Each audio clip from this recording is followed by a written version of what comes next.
Hey guys, welcome back to my channel. If you are new here, I am Alicia Simone. And I'm really glad that you're here. I know things look familiar to the last video, but that's because I'm recording all of it right now. And that's okay because we have a newborn baby here. And I'm just trying to get all of this done while I can. Today, I'm going to be telling you guys about my laboring experience. But before I do that, and I may make this into 2 parts, I'm not sure. But before I tell you guys about the labor experience that brought her here, let's go back to 32 weeks. Hey guys, welcome back to my channel. As you can see, we are in a different setting this week because I am in the hospital right now. It's currently Wednesday, around 2:16. So yeah, I've been in the hospital since Monday evening. After I got off from work on Monday, around 5:30, I got out of the car and started feeling like something was wrong. I was having pain in my pelvic region, and it started last week because I could feel that she was getting lower. So it was like a pressure, but I was just trying to take it easy, sit down when I could, relax, just take it easy as possible. But Monday was different.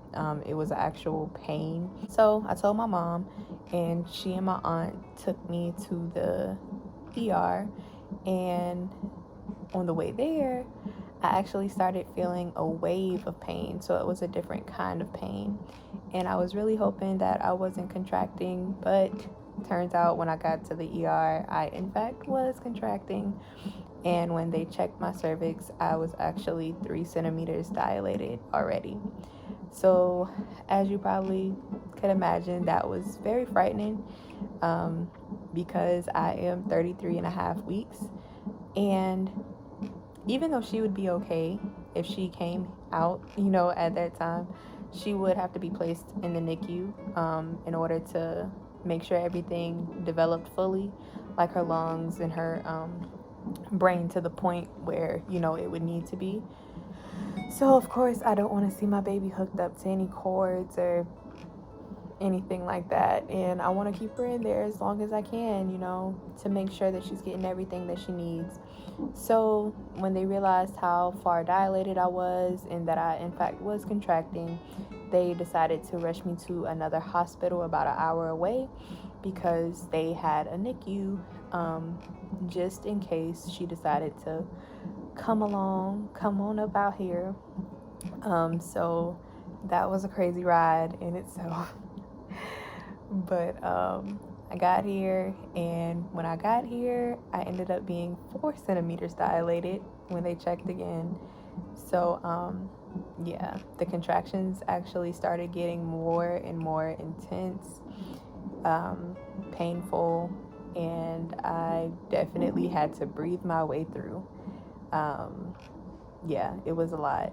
Monday night was scary. It was, because I genuinely thought that she was going to come, and it was very painful. It was very painful, but I just kept my mind on what it needed to be on, and that was my breathing through all of the waves, and I can tell that that was helpful. So in a way, I am grateful that I now kind of know what to expect. I would have rather it not be like this, but I got a little piece of what to expect when the time actually gets here. So they gave me medicine in order to slow down the contractions and eventually stop them, to keep her in there. And along with that, they gave me fluids to keep my uterus hydrated, and I've been drinking ice water consistently and juice. And they also gave me medicine, or they gave me 2 shots in my booty, one day and the next early this morning, steroids, in order to help her lungs develop. as much as possible. So yeah, it's been a lot going on the past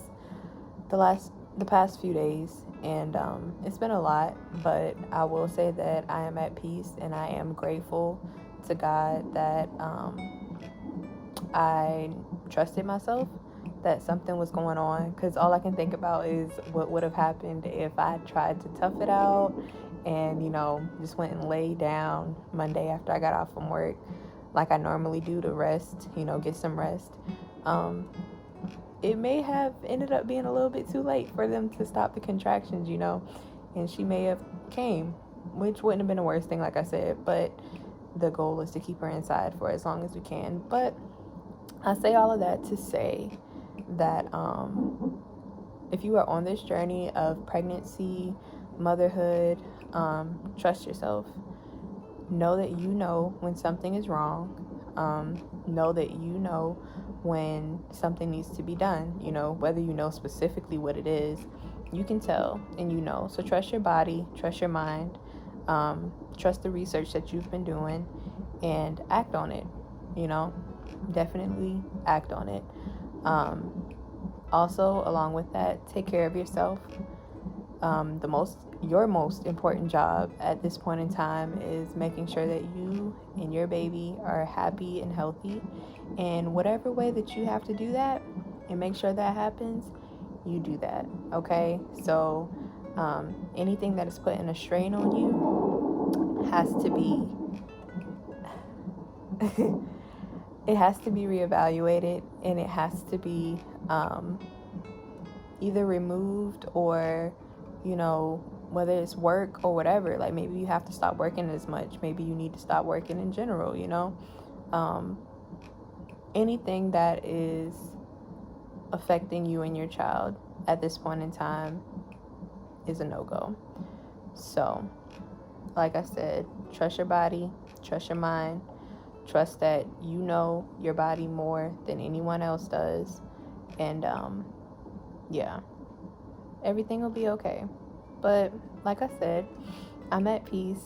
I'm not worried because I know that God has everything in control, and I trust the doctors here. Everyone is very kind and knowledgeable about what has been taking place. I plan to continue to ask more questions about what they believe caused me to start contracting and dilating, whether it's a pelvic thing or, whatever, me doing too much.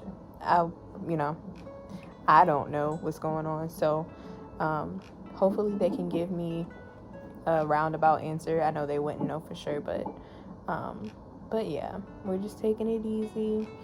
And as you can hear, her heartbeat is still strong, and she's moving around in there. She's happy, so I'm happy. And yeah, I'm about to eat some food in a little while, so I'll be even more happy then.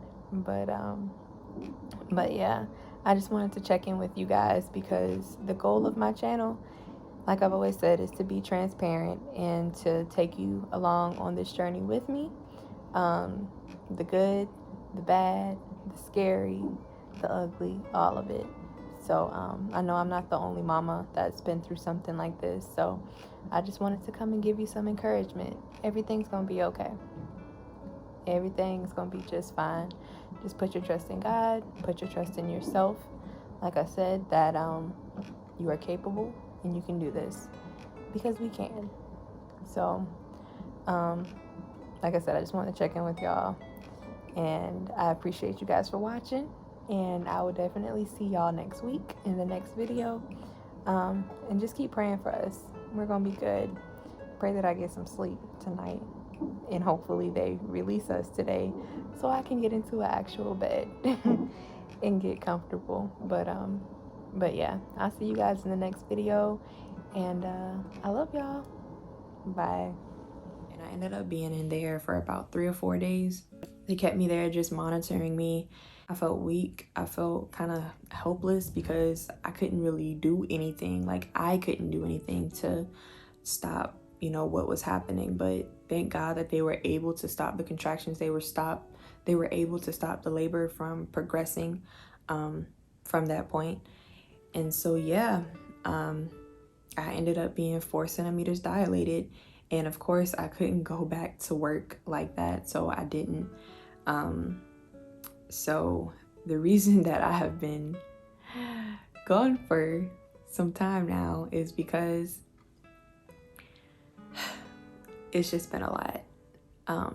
Being in that much pain, along with, other life changes that have been happening and going on and stuff, just trying to wrap my mind all around it and really just trying to deal with how I was feeling physically, because it was a lot. Just walking, honestly, walking, even sitting. It got to a point where sitting was so freaking painful. It just hurt because her head was literally like so low. It was so low into my pelvis, into my pelvic bone, that they could feel her head. Like they could literally feel her head whenever they would go to check me. So just walking around like that, and it was a lot. It was a lot. So that is when my labor experience actually started.